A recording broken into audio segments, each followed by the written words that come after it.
Bon,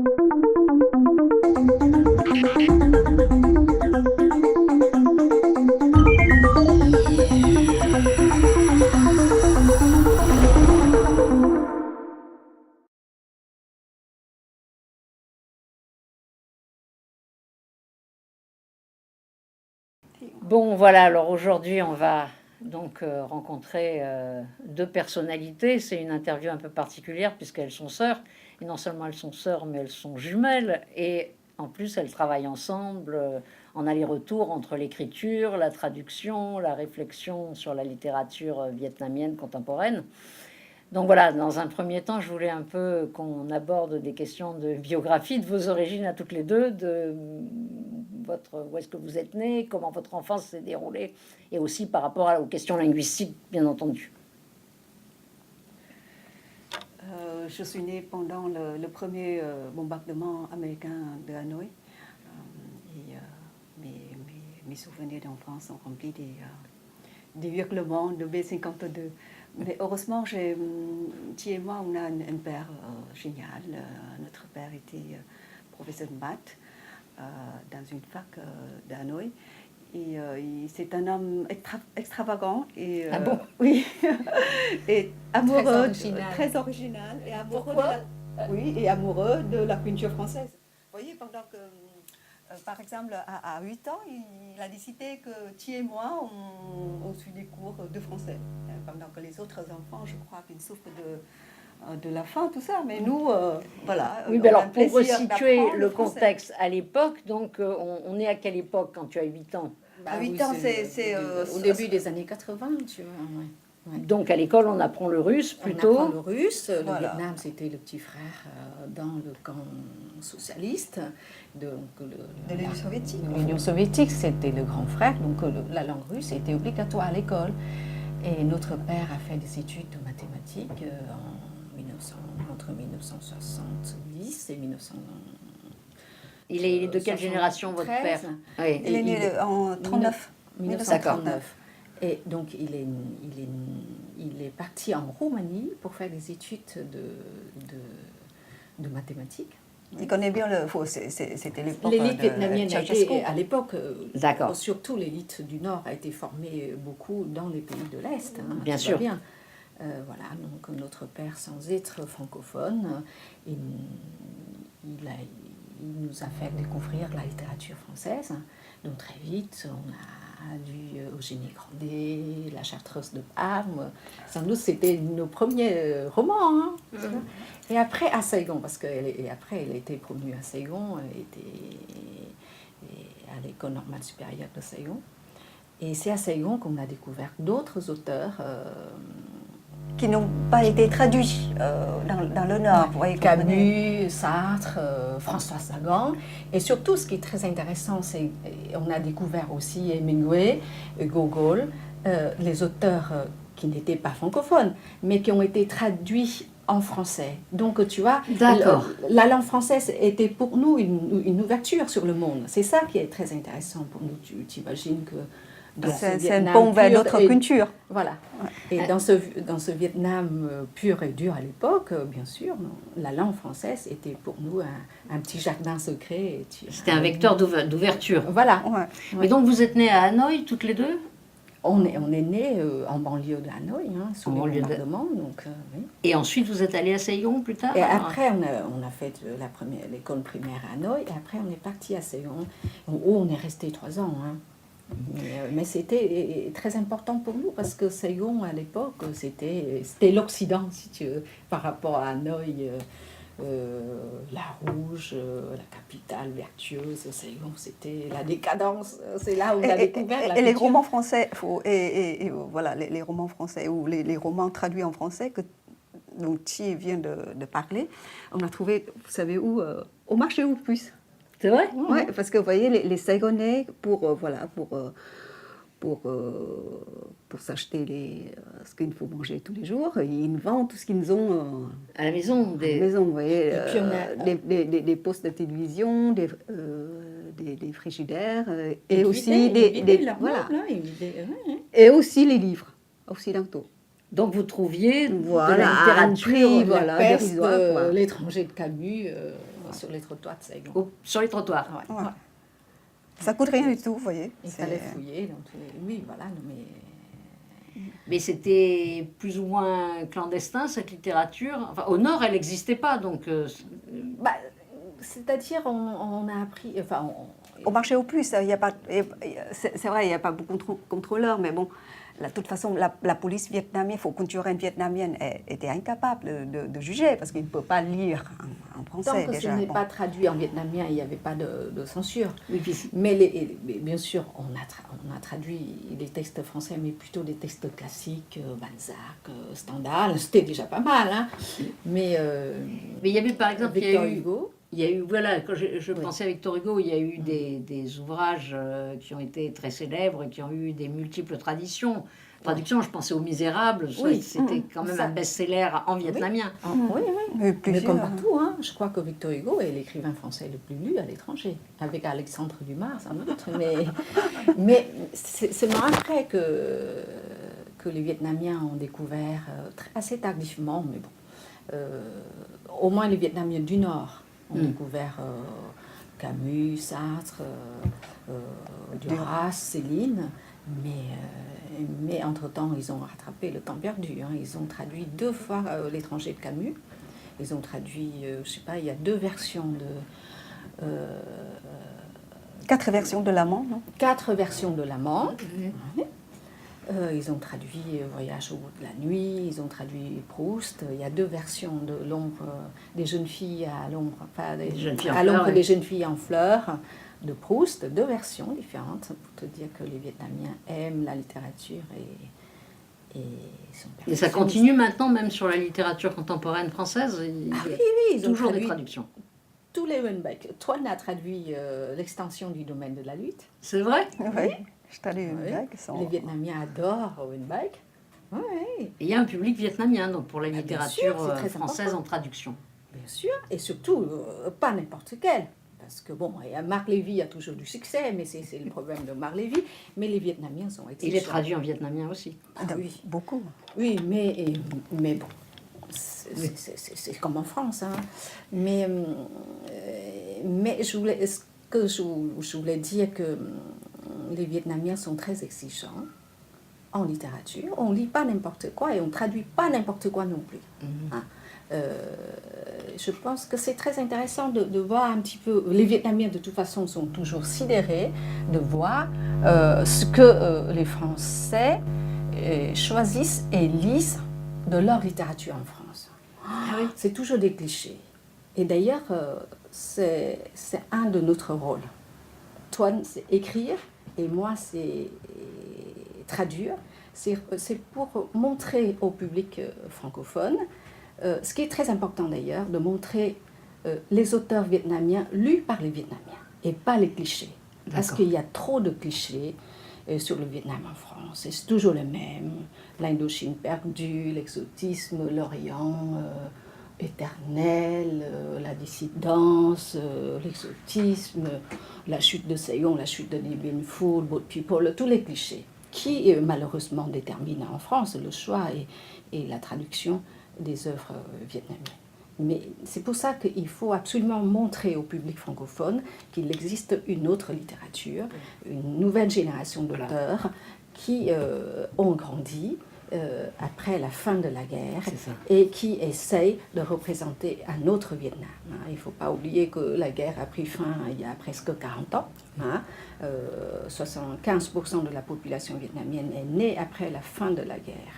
Donc il faut absolument montrer ce Vietnam-là.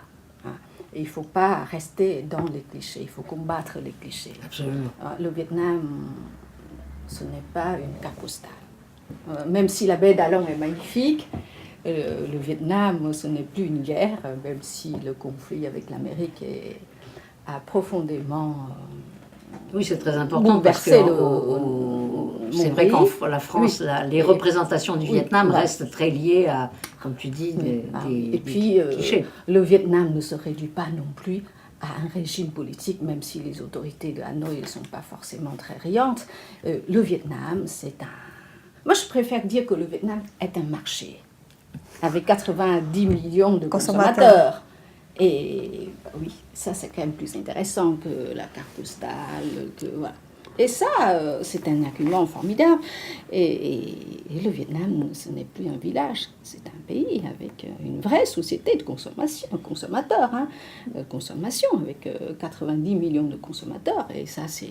Et aussi c'est de consommateurs de livres, donc. Voilà. Donc, et malgré tout ça, les Vietnamiens continuent à lire, à écrire, et c'est très intéressant. Et pour revenir à toi, donc, Toine, comment ça a commencé, ton histoire avec l'écriture?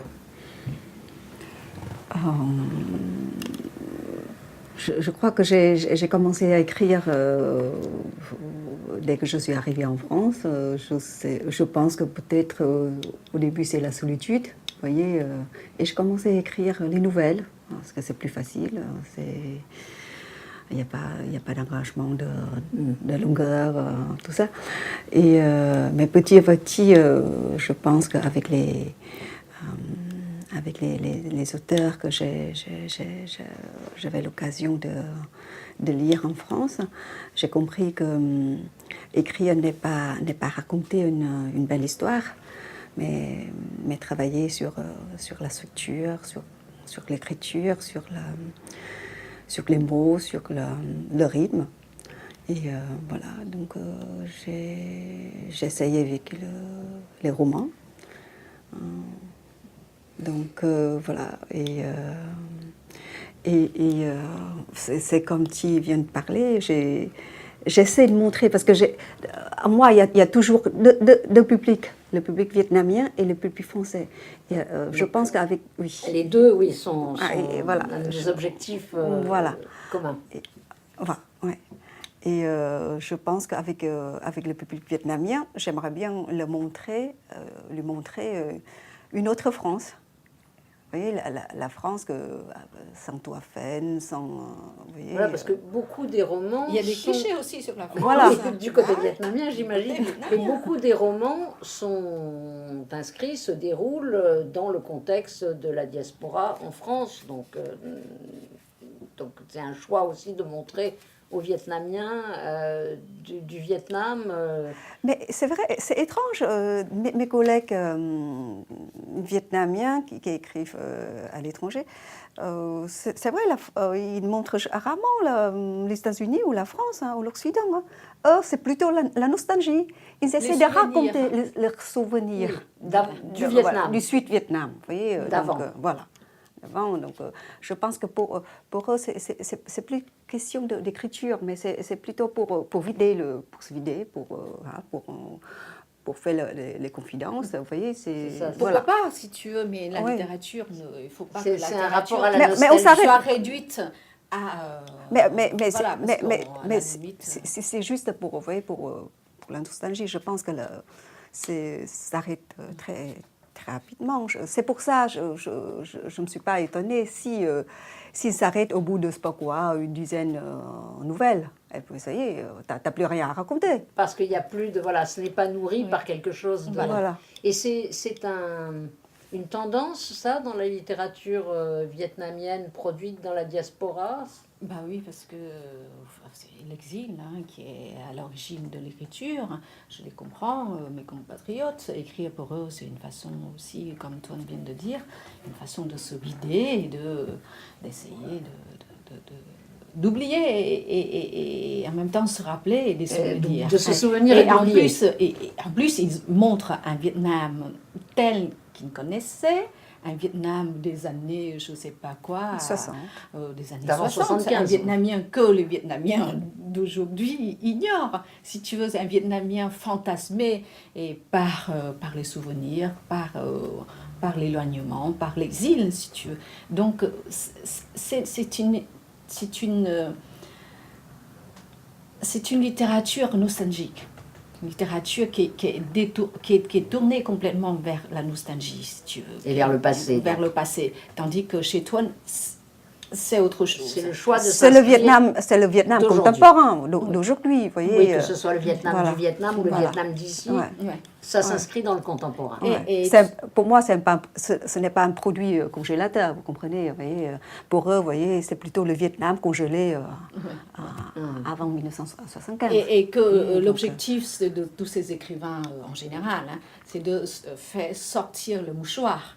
Hein, il faut faire pleurer le maximum possible. Tandis que Tuan, c'est pas ça son objectif. Et d'ailleurs... Et c'est quoi l'objectif alors, justement, par exemple, des défis. Des défis. Déjà, l'écriture, pour moi, est très importante. Vous voyez, il faut trouver une écriture originale. Vous voyez, un travail sur la forme, sur le rythme, sur les mots, le vocabulaire. Et voilà, comme je viens de vous dire, j'aimerais me montrer aux Vietnamiens une autre France. Vous voyez, sinon, je pense que le fait que je vis loin de mon pays me donnait la capacité et la possibilité de voir un autre Vietnam, vous voyez, de loin. On voit certaines choses que les Vietnamiens qui vivent au Vietnam ne peuvent pas à cause de la distance. À cause de la distance. Sinon, j'ai aussi la capacité de comparer le Vietnam avec l'Occident. Donc, ça c'est encore beaucoup plus... Bien sûr. C'est-à-dire, elle a une double position, si tu veux. Elle est à la fois à l'intérieur, à l'extérieur. Voilà. Et elle joue sans arrêt dessus. Voilà. J'essaie, par exemple, dans mes romans, mes héroïnes ne cessent jamais de comparer la France, ou le Vietnam, le pays d'origine, à la France, la terre d'accueil. Donc, vous voyez, je pense qu'on essaie de comparer des choses, on voit des côtés différents, vous voyez, donc voilà. Et quel est l'accueil des Vietnamiens du Vietnam à ça? Comment j'ai eu, c'est vrai, peut-être j'avais beaucoup de chance, mais j'ai eu tout de suite beaucoup de succès. Ça a tout de suite marché. Tout de suite, voilà. Donc, ils ont bien compris cette démarche. Voilà, oui, c'est vraiment pour eux, c'est vraiment une fraîcheur. Vous voyez, jamais ils ont lu, ils se lisent jamais, parce que, par exemple, première chose, ils peuvent voir, parce que jusqu'à par exemple, Chinatown, c'est mon deuxième roman, mais c'est mon premier roman publié au Vietnam. Paru au Vietnam. Publié au Vietnam, parce que mon premier a été publié aux États-Unis. Donc voilà, donc pour eux, vous voyez, c'est la première fois qu'ils nous voient comment les Vietnamiens vivent en France. D'accord. Voilà. Donc ils ne sont pas des victimes, vous voyez, voilà. Ou sinon, dans Chinatown, j'essaie aussi de traiter un problème politique assez important et que le gouvernement vietnamien et le Parti communiste vietnamien essayent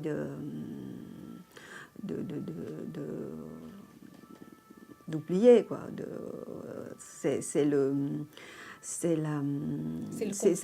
conflit entre la Chine et le Vietnam il y a 20 ans, il y a plus de 20 ans. Vous voyez, en 1979, avec la guerre frontalière entre la Chine et le Vietnam, le parti communiste vietnamien a chassé tous les Chinois, les Vietnamiens d'origine chinoise, de la frontière vietnamienne. Et ça a eu des incidences aussi sur les communautés chinoises qui existaient, qui vivaient à Cholon et tout ça.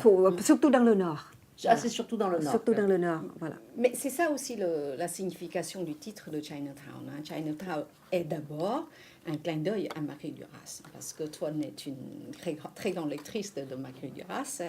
Elle n'a même pas hésité à mettre Duras en scène. Chinatown raconte une histoire d'amour impossible entre une Vietnamienne et un Chinois de Cholon, donc un clin d'œil à Marguerite Duras. Oui. Mais Tuan est toujours Tuan, c'est-à-dire écrire avec Duras, mais aussi écrire contre Duras, parce que le chinois de Chinatown n'a rien à voir avec le chinois de l'amant. De l'amant, parce que le chinois de l'amant, c'est l'homme riche, beau, puissant, tandis que le chinois de Chinatown de Tuan, c'est une victime de l'histoire. De l'histoire. Voilà. Humilié par le Parti communiste, par la société contemporaine vietnamienne. Il Donc, est un homme chassé, vous voyez. Et voilà. Donc oui, c'est une vision. Oui, très c'est le Voilà. paria. Hein, oui, imaginez, il y a des dizaines de milliers de Vietnamiens d'origine chinoise ont été mis en quarantaine, chassés du Vietnam, et on leur demande, mais vous êtes chinois? Bah, je suis chinois, mais sauf que les ancêtres sont même nés au Vietnam. Depuis plusieurs générations, quelquefois. Depuis générations, c'est ce que Toine essaye de raconter dans Chinatown. Donc Chinatown est... Mais c'est aussi ces Chinois-là, une partie de ces Chinois-là qui se sont retrouvés dans la diaspora en France, non? Oui, ouais. Oui. Bah Donc oui, ça aussi, le lien. La plupart des Chinois qu'on voit dans le 13e, c'est des Sino-Vietnamiens, c'est-à-dire des Chinois qui sont... C'est pas des nés au Vietnamiens, Vietnam. c'est des Chinois. Oui, des Chinois qui n'ont jamais mis le pied en Chine. Lorsqu'on leur demande, alors, où est-ce que tu vas partir en vacances? Chez moi, mais chez toi, c'est où? Au Vietnam. Oui. Voilà. Ben voilà. Ils étaient complètement vietnamisés. Et Toine montre très bien cette China. D'ailleurs, le titre est très intéressant, Chinatown, où à un moment elle dit Chinatown, c'est le pays sans frontières. Chinatown, c'est le plus grand pays du monde. Oui. Bah oui. Elle essaie de montrer cette communauté. Et c'est drôle, à l'époque, juste pour m'amuser, j'ai dit que Chinatown, je veux dire, le mari de l'héroïne, il voulait, son devoir, c'est de créer une Chinatown en Russie. Vous voyez, parce que voilà, 10 ans avant, mais maintenant c'est presque la réalité. Parce qu'il y a énormément de Chinois en Union soviétique. Ça existe maintenant, il y a des quartiers... Toute la partie de Nouveau-Sibérie. Vous voyez, parce que là, où il fait trop froid pour les Russes, ils ne veulent pas... Parce qu'avant, Staline qui les envoyait travailler là-bas. Maintenant, ils cherchent à revenir en Russie. Mais là, toute cette partie-là, maintenant, c'est chinois. On voit partout les panneaux en chinois, tout ça. Oui, les magasins, les produits chinois. Et oui, c'est tellement grave que... Oui. Voilà. C'est pour ça que ce roman est parce que c'est tout près de la Chine, vous comprenez? Oui. C'est quelques centimètres. C'est pour ça que ce roman est très intéressant, parce que sur le plan sociopolitique, c'est une Toine est une visionnaire, si tu veux, parce qu'elle a montré, donc, elle raconte la montée montée de la Chine, l'empire chinois. Bah oui, c'est un nouvel empire. Bah oui, aujourd'hui, la Chine... Avant, on croit qu'il y a seulement la Chinatown en Occident, vous voyez, aux États-Unis ou à Londres, à Paris, tout ça, mais voilà, ça y est, maintenant à Novosibirsk.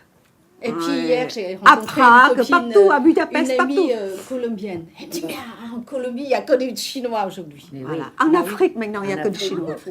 Donc, il faut pas. Donc, ce roman est délibérément tourné vers l'avenir pour ça, si tu veux, parce que le fils de l'héroïne, donc c'est un petit. C'est très difficile de le définir. Il est de père chinois, de mère vietnamienne. Il est né au Vietnam et il a grandi en France. Donc, son seul rêve, c'est d'avoir obtenir à la majorité 3 passeports vietnamiens, chinois, français, pour conquérir le monde. Il me dit, c'est pour, il est très drôle, il me dit, c'est pour faire mon service militaire en Irak. Donc, oui, donc, ça c'était traduit en vietnamien, enfin c'était écrit en vietnamien, oui, et traduit en français, oui, donc parti. Oui. Et donc est publié des deux côtés au Vietnam et en France. En même temps, à peu près non, 3 ans après. 3 ans après. Et alors au Vietnam, quelle était la réception de cette thématique c'est très inhabituelle? C'est très drôle. Les journalistes qui m'ont interviewé me disent qu'ils ont fait la queue pour acheter ce livre. La première fois qu'ils ont lu ça, et puis voilà. C'est parce que c'était un thème dont on ne parlait pas du tout. C'est thème, et je pense que... et un peu caché. Pas forcément. Bon, il y a beaucoup de choses là-dedans. Il y a l'histoire l'histoire d'un amour perdu, Bon. c'est le conflit avec la Chine, L'exil. l'exil et cette dimension sociopolitique. Hein, Mais je pense c'est une qu'il- nouvelle. il- Toine essaye de montrer, si tu veux, à travers Chinatown, une nouvelle configuration du monde. C'est-à-dire que le Vietnam, comment situer le Vietnam aujourd'hui dans le monde. Chinatown est avant tout l'histoire d'une Vietnamienne, une orientale en Occident, et en montrant un itinéraire exceptionnel d'une Vietnamienne entre Hanoï, Moscou, Pékin et Paris. Une Vietnamienne, oui, voilà, son parcours c'est un peu comme le mien, vous voyez. C'est Avec une des clins Vietnamienne, d'œil, voilà, qui fait les études en Union soviétique, est revenue au Vietnam pour se marier avec une Vietnamienne d'origine chinoise. Et elle est partie en France pour enseigner l'anglais à des élèves maghrébins et voilà, africains. Donc c'est la mondialisation, on est Ouais, en c'est tout, pleine quoi. mondialisation. Voilà. Et justement, en France, elle découvre une autre France. C'est pas ce qu'elle a dit tout à l'heure, c'est pas la France des Tours Eiffel avec des sacs de Louis Vuitton que les Vietnamiens. Enfin, des clichés, hein, les Vietnamiens ont des clichés aussi. Et Toine essaye de montrer cette France cosmopolite, cette France. Elle a mis en scène aussi les premiers les conflits entre. On voit très bien comment les petits jeunes d'origine maghrébine ils grandissent dans les écoles de la banlieue parisienne. Et ça, c'est extraordinaire. C'est juste avant, tu vois, en banlieue, ce qui s'est passé en banlieue en France en 2009, 2010. Voilà. Donc, c'est un texte intéressant. Et surtout, c'est un roman, je pense... C'est un double roman. Oui, parce que l'héroïne, c'est aussi un écrivain. Elle écrit aussi. Donc, tout d'un coup, on lit des extraits de son roman. Ah oui. Voilà, c'est un roman dans le roman. Il y a une mise en abîme du livre. Voilà, mise en abîme. Il y a des extraits de ce roman qui ont été pris et dans ce livre. C'est pour ça que on lit, il y a plein de messages, il y a des dimensions historiques, mais c'est surtout un roman sur l'écriture. Et ça, c'est très important. C'est ce qui intéresse le Vietnamien aujourd'hui. Je pense que les Vietnamiens sont très sensibles à cette idée. Ces recherches. La littérature est avant tout un projet de recherche. La littérature, engagée ou pas, doit être une recherche. Et c'est très important. Parce que, pour revenir à ce que j'ai dit tout à l'heure, que les Vietnamiens sont toujours sidérés de savoir ce que les Français lisent de leur littérature, des textes qu'ils choisissent. Et surtout, après, les Français collent des étiquettes sur la littérature. Ça, c'est un roman très intéressant parce qu'il a été écrit par une dissidente. L'autre est très bien parce que ça a été écrit par un beau people. Donc, l'autre, c'est un ancien combattant. Voilà, c'est toujours des étiquettes. Et on ne lit jamais le texte littéraire en tant que texte. Parce que je pense que un texte littéraire est avant tout un réseau autonome. Bien sûr, il faut le lire dans son contexte historique, politique, social. Mais il ne faut jamais oublier que la littérature doit être la littérature. Un texte littéraire est avant tout une forme, une structure, une écriture, un style.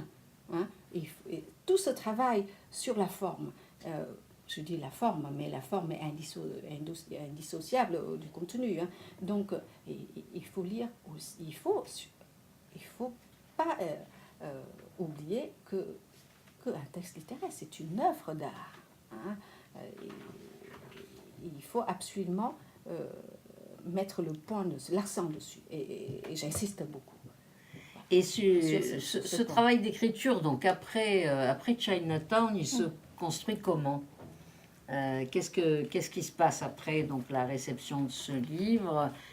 Sur quel projet d'écriture ça s'engage par la suite après Chinatown?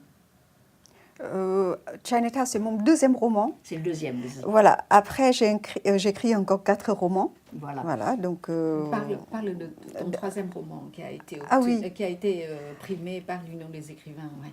Oui, voilà, c'est un roman. Tu peux parler mieux que moi, hein, tu connais bien.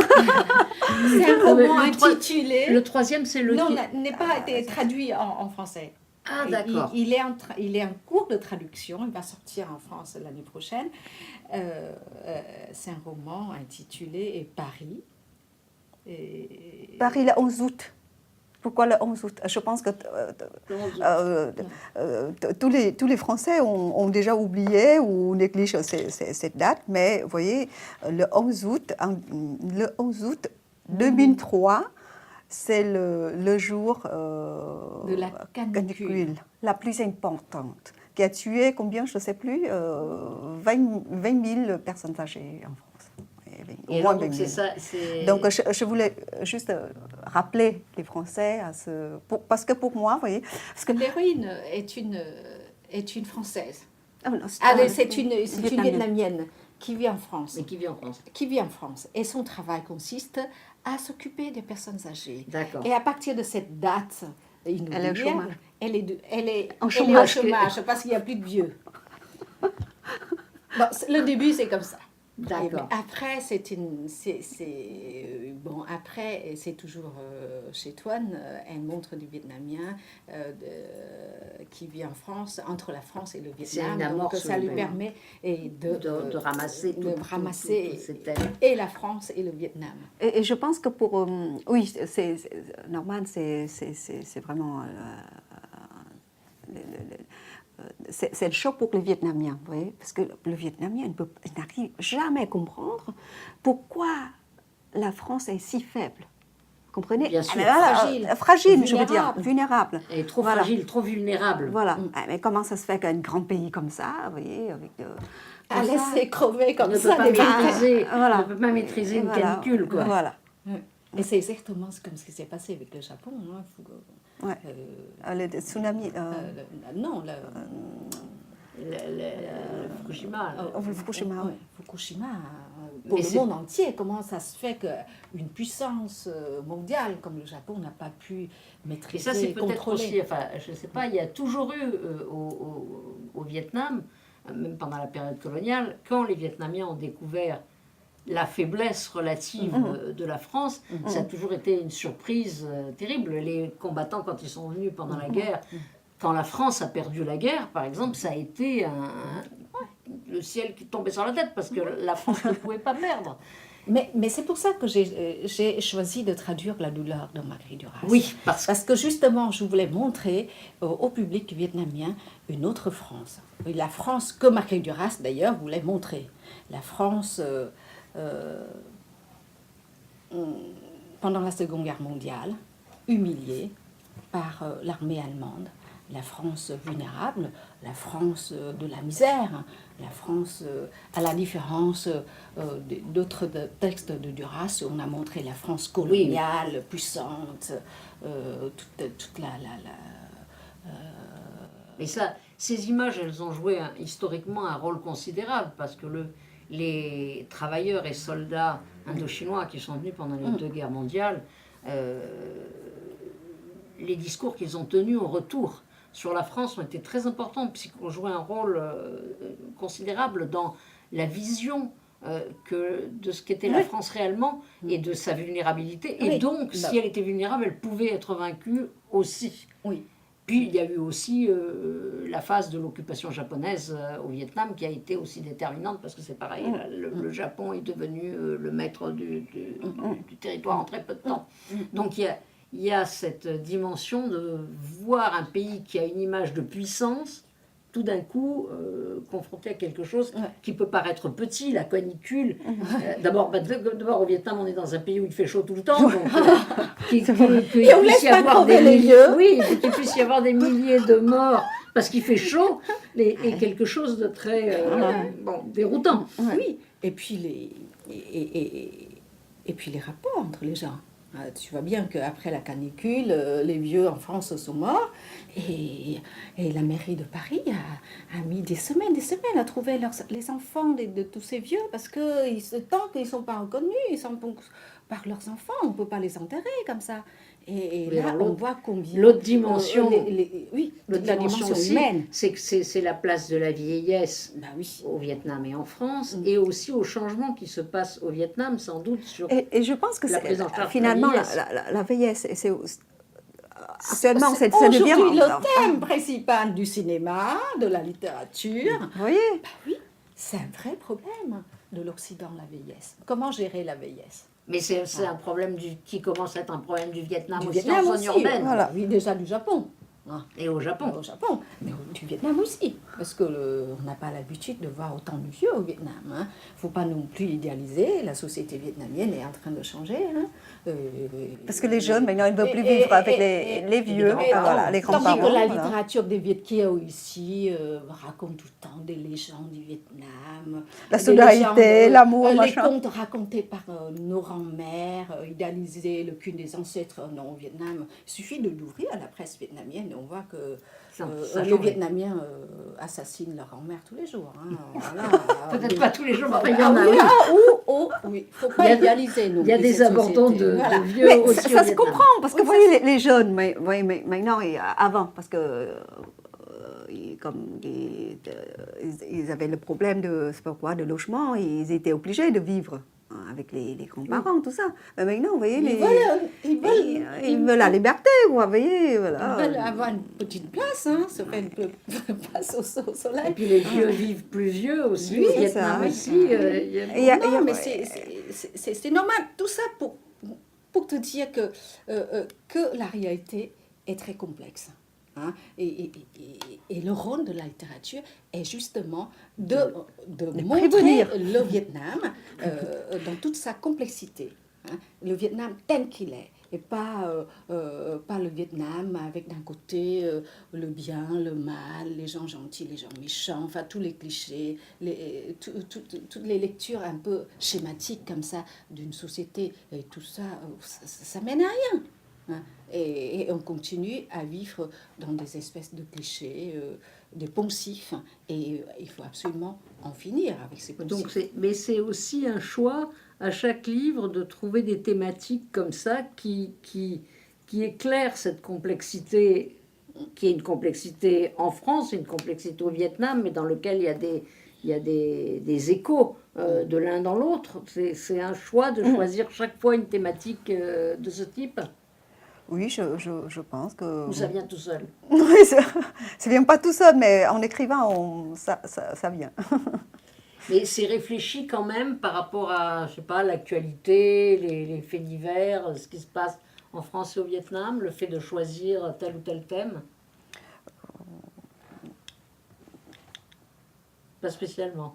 Pas spécialement, mais je pense que le fait que je suis très serment l'actualité vietnamienne, donc je sais ce qui les intéresse. Et toutes les deux, vous allez régulièrement au Vietnam?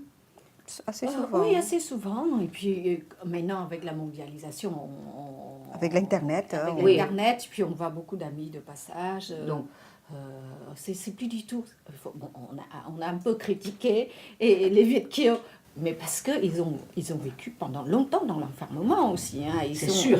Ils ont été coupés du Vietnam, ils ont été coupés de la réalité vietnamienne. Et du coup, le seul Vietnam qu'ils connaissent, c'est le Vietnam qu'ils ont perdu. Et ils ont perdu dans l'amertume, dans la nostalgie, et un Vietnam qu'ils essayent aujourd'hui de reconstituer à travers la littérature. Donc, ils n'ont que ça. Tandis que nous, on vit, vous voyez, avec l'Internet, c'est l'instantanéité. Ça a complètement changé. La vision des uns et des autres. Ça a complètement changé. Oui, il est vrai aussi que pendant très longtemps, les Viet Kieu... Mais je pense que, parce que Thi et moi, on n'essaie jamais de représenter le Vietnam. Vous voyez, je suis pas du tout... Je suis écrivain, j'écris en vietnamien, mais je représente pas le Vietnam. Je suis pas une représentatrice du Vietnam, vous comprenez ça? Voilà. Donc tout ça, ça me donne la liberté. Je suis libre à dire ce que je veux. Mais le problème des Viet Kieu, c'est qu'ils n'arrêtent pas à se demander je suis vietnamienne, je suis vietnamien ou je suis français. Nous, on ne se pose pas cette question. Je suis à la fois vietnamienne et française. Et avoir une double culture, pour nous, ce n'est pas une perte, mais c'est une richesse, une vraie richesse. C'est ce qu'on t'a dit tout à l'heure. on aime beaucoup la France, on est très heureux en France. On a quitté le Vietnam, on n'a pas dans les mêmes conditions. C'est des choix de Voilà. vie aussi, vous. Ou peut-être parce qu'on a grandi aussi dans un Vietnam vainqueur. Oui, Ça aussi. c'est vrai. Ah, bon, tu vas me dire que c'est l'idéologie, c'est... Ben oui, c'est l'idéologie. On a grandi dans cette idée que le Vietnam a vaincu la France, le Vietnam a vaincu l'Amérique. Et c'est mauvais, hein. Maintenant avec du recul on rigole, mais ça nous quand même donnait une certaine force. Ah bah ça donne, Et- en tout cas une voilà. assurance de soi Voilà. certaine, en tout cas pour Donc, ces générations. Et ce qui explique notre rapport à la France. On n'est pas du tout complexé. Hein. On aime beaucoup la France et on est tout à fait conscient que la France est pour nous une ouverture sur le monde. On aime la culture française, on aime la langue française, on aime beaucoup les auteurs français, mais c'est grâce aussi à la langue française qu'on découvre d'autres littératures. Bah, on lit aujourd'hui la littérature Toutes les littératures allemande, mondiales. la littérature Japonaise, américaine, tout ça. la littérature américaine, la littérature colombienne, En français. en français. Bah, oui. Par le français qui Par le est, français. c'est le vecteur Donc, d'ouverture. c'est justement ça qu'on doit à la culture française. Voilà.